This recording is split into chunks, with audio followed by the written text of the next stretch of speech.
Hello YouTube family, कैसे हैं आप सब लोग। गाइज आज की वीडियो बहुत ही इन्फॉर्मेटिव होने वाली है क्योंकि ये एक टाइप ऑफ आउटब्रेक हुआ पड़ा है डॉग्स के अंदर, जो मैंने रिसेंटली महसूस किया 1-1.5 महीने के अंदर। मैं पहले तो इसको लाइटली ले रहा था, पर इन दिनों बहुत ज़्यादा केसेस आने लगे तो मुझे लगा कि आपको इसके बारे में डिस्कशन की जानी चाहिए। तो वीडियो शुरू करने से पहले मैं कुछ एनालिटिक दिखाना चाहता हूँ आपको कि हमारे यहाँ पर जितनी ब्लड रिपोर्ट हो रही है उनमें क्या क्या एबनॉर्मेलिटी आ रही है। तो एक बार जूम करके दिखाना। तो गाइस हमारे यहाँ पर इस टाइम थ्रोम्बोसाइटोपिनिया बहुत ज़्यादा वो हो रखा है। ये अलग अलग डॉग्स की ब्लड रिपोर्ट्स हैं। इसमें जो प्लेटलेट काउंट का जो लास्ट वाला कॉलम है, इसमें आप देखो मतलब 4 टेस्ट हो रहे हैं तो 3 के अंदर थ्रोम्बोसाइटोपिनिया आ रहा है। इधर देखो इस डॉग का भी थ्रोम्बोसाइटोपिनिया है, प्लेटलेट कम हो रखी है यहाँ पर भी। ये आगे देखो इस डॉग के अंदर भी डेजी है, इसकी भी कम हो रखी है। 157 ये रॉकी जो सा पॉम है उसके अंदर भी कम हो रखी है। एरिक्स के अंदर भी कम हो रखी है।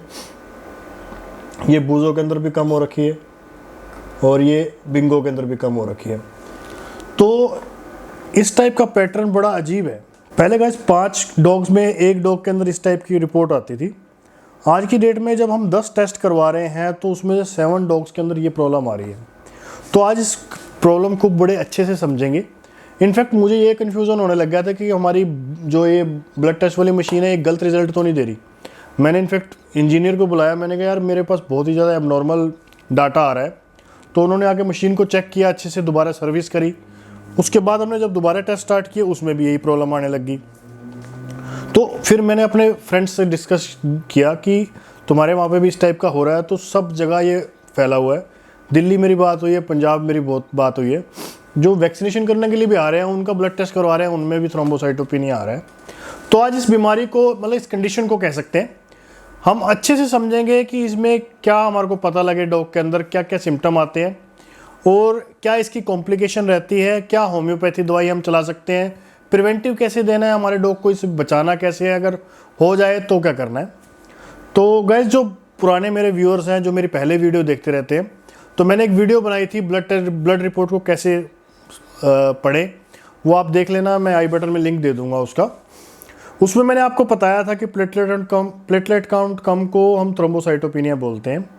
अब ये कुछ लोग इसको टिक फीवर से कंफ्यूज कर जाते हैं कि टिक फीवर के अंदर ही ऐसा हो रहा है, पर और भी कई कंडीशन होती है गाइस जिसके अंदर प्लेटलेट काउंट कम हो जाता है।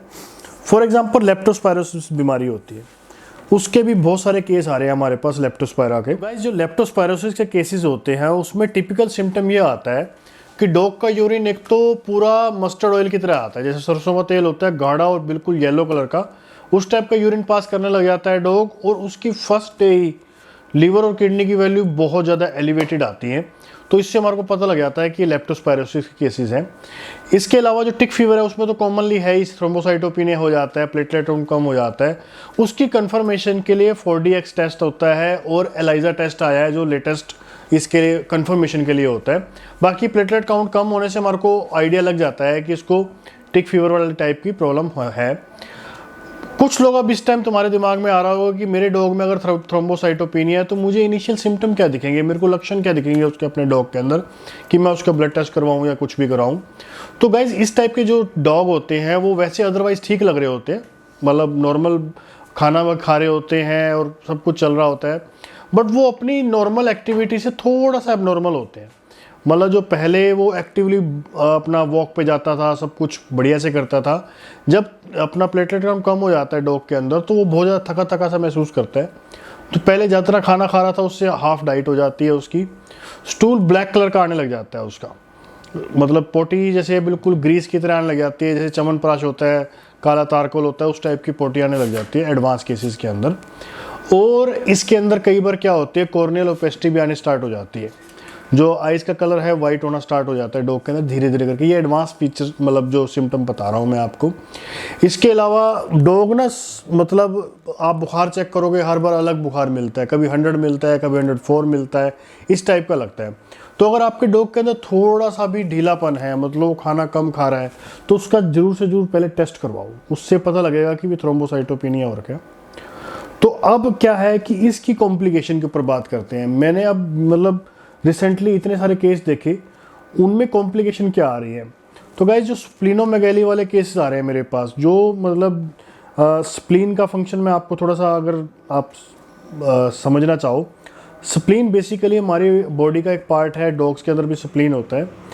उसका पर्पज़ ये होता है कि जितनी ब्लड सेल्स टूटती हैं, जितनी प्लेटलेट टूटती हैं, वो उसको एब्जॉर्ब करती है और बॉडी से बाहर निकालती है, मतलब पूरा एक इकोसिस्टम को मेंटेन करती है। स्प्लीन जो सी है पूरे ब्लड काउंट को प्रॉपर नॉर्मल रखती है, जस्ट लाइक डस्टबिन है वो, मतलब स्प्लीन बॉडी का। कई बार प्लेटलेट्स जो बहुत ज़्यादा डाउन जा रही हैं और आरबीसी भी बहुत ज़्यादा फट रही हैं बॉडी की, तो वो सारी स्प्लीन में जाकर इकट्ठी हो जाती हैं और स्प्लीनोमेगैली हो जाती है, मतलब कि स्प्लीन का साइज़ बढ़ जाता है। एक्सट्रीम केसेस के अंदर कई बार क्या होता है कि स्प्लीन की मतलब फट भी जाती है, तो इस टाइप के लाइफ थ्रेटनिंग हो जाते हैं। ऐसे टाइप के केसेस को हम अल्ट्रासाउंड से डायग्नोस कर पाते हैं कि अगर स्प्लीन बहुत ज़्यादा हो रखी है। जनरल जो सा सिम्टम क्या होता है कि डॉग को एक्सेसिव पेन होती है, बॉडी के साइडों पे स्वेलिंग आ जाती है, लीवर वाली जगह पे डॉग को थोड़ा सा स्टमक को प्रेस करते हैं वो बहुत ज़ोर से चीखने लग जाता है, ये स्प्लीनोमेगैली की निशानी होती है। इस टाइप के केसेस के अंदर इमीडिएटली उसकी स्प्लीन रिमूव करानी पड़ती है। स्प्लीन के बिना भी डॉग बड़ा अच्छी से लाइफ जी लेता है, मतलब उसके कारण बहुत ज़्यादा लाइफस्टाइल में चेंज नहीं आता डॉग का। थोड़ा सा इन्फेक्शन से प्रोन हो जाता है डॉग कि जल्दी जल्दी बीमार होने लग जाता है, पर एज सच वो अपनी ज़िंदगी बिल्कुल ठीक जी लेता है। तो आप सब कुछ लोग सोच रहे होंगे कि भाई सिम्टम भी बता दिए, कॉम्प्लिकेशन भी बता दिए, पर ये बताओ कि हम अपने डॉग को बचाएं कैसे, इस बीमारी से ना ही हो हमारे डॉग को बीमारी, उसके लिए क्या करना चाहिए। तो गाइस, जैसे कई लोगों ने कई सारे डॉग रख रखे होते हैं, मान लो 4 या 5 डॉग रख रखे होते हैं, अगर एक डॉग को प्रॉब्लम हो जाती है तो उसको तुरंत सेग्रीगेशन कर दो।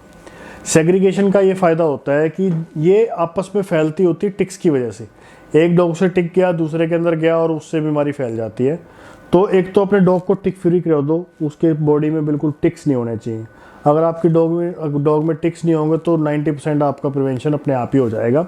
और अगर मतलब कई कैनल ओनर भी देखते हैं इस वीडियो को, अगर आपके कैनल में एक डॉग को अगर हो जाता है तो उसको सेग्रीगेट कर दो और सारे डॉग्स के टिक्स ख़त्म कर दो। टिक्स जब ख़त्म होंगे तो 90% चांस है कि आपका ये डॉग बिल्कुल ठीक रहे।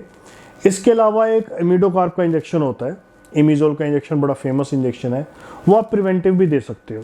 अगर घर में किसी एक डॉग को हो जाता है तो बाकियों को आप लगवा सकते हो। इसके अलावा एक होम्योपैथी दवाई आती है इपिकैक के नाम से, IPECAC, मैं आपको ये स्क्रीन पे दे दूंगा। और कैरिका पपाया भी आप अपने डॉग्स को स्टार्ट कर सकते हो। ये बहुत अच्छा रहता है, टिक फीवर के केसेस हैं, थ्रोम्बोसाइटोपिनिया केसेस हैं, स्प्लीनोमेगैली केसेस है, सब में बहुत बढ़िया वर्क करते हैं। इसके अलावा अगर आपके डॉग को कॉन्टिन्यूसली फीवर रहता है, मतलब डॉग को जब देखो उसका शरीर बिल्कुल गर्म रहता है, तो एक होम्योपैथी दवाई आती है बेलेडोना हमने 30 पोटेंसी में यूज़ करनी है गाइस, 10-10 ड्रॉप्स दिन में 3 बार देनी है। उससे क्या है कि फीवर कंट्रोल हो जाएगा। तो guys, theme of the story ये है कि अगर आपके डॉग के अंदर बिहेवियर में कोई भी चेंज नज़र आ रहा है, उसकी एक्टिविटी में कोई चेंज नज़र आ रहा है, और उसके कुछ स्टूल के अंदर कलर में चेंज नज़र आ रहा है, या वो थोड़ा थका थका महसूस करता है, इस टाइप का होते ही तुरंत उसका ब्लड टेस्ट जरूर करवाओ। कई बार क्या होता है कि लोग बड़े देख के 2-2 हफ्ते बाद लेके आते हैं तो उसकी हालत बहुत ज़्यादा ख़राब हो चुकी होती है। तो जब आपको पता ही है इस टाइप की कोई बीमारी चल रही है, तो जैसे ही आपके डॉग के अंदर कुछ प्रॉब्लम लगती है, साथ के साथ अपने वेटनेरियन को दिखाओ और डायग्नोसिस पे पूरा ध्यान देना चाहिए। कुछ लोग क्या करते हैं, जुगाड़ सा करते रहते हैं, इंजेक्शन लगवाते रहते हैं और करवाते रहते हैं। मेरा जो मानना है कि हमारे को डायग्नोसिस पे पूरा ध्यान देना चाहिए, इसको मतलब जुगाड़ के चक्करों में नहीं रहना चाहिए कि भी अपने आप हो जाएगा, अपने आप ठीक हो जाएगा। जब बीमारी पकड़ में आ जाती है तो उसका इलाज बड़ा इजी हो जाता है, जब हम बीमारी पकड़ नहीं पाते तो वो ज़्यादा कॉम्प्लिकेट हो जाती है। तो जैसे कुछ दिखे तो साथ के साथ अपने डॉग का करवाएं, और मेरी गुड विशेस आपके साथ हैं, आपका डॉग सेफ रहे, सब कुछ बढ़िया रहे। तो अगर ऐसी कोई आपके डॉग में प्रॉब्लम है तो आप कमेंट करके मुझसे कुछ भी डिस्कस कर सकते हैं। तो थैंक्स फॉर वॉचिंग गाइस, जब आप इतना प्यार देते हो बड़ा अच्छा लगता है। मेरी वीडियोस को अपने सारे व्हाट्सएप ग्रुप में डाला करो, जितने भी अपने फ्रेंड्स हैं उसको शेयर किया करो, और जो नए हैं उन्होंने चैनल सब्सक्राइब नहीं किया तो चैनल ज़रूर सब्सक्राइब करो।